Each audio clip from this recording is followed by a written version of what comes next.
बहुत बड़ी गलती हुई, गलती हुई बहुत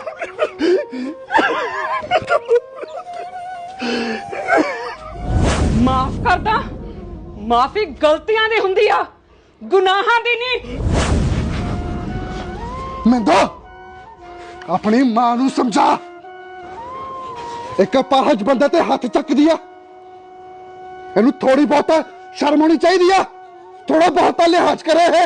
लिहाज करा ऐसा अपाहिज बंदे दा जिन्हें मेरी जिंदगी अपाहिज बना के रखती, जिहदे फैसले ने मेरी जिंदगी चक लाती।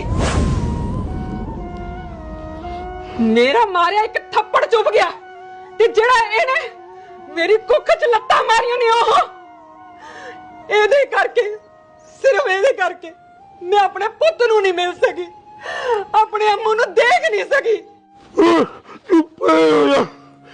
तू मेरे थप्पड़ नहीं, मैं जुत्तियां मारी, जुत्तियां तेरे बाप मैं कितने तेरे जुत्तियां।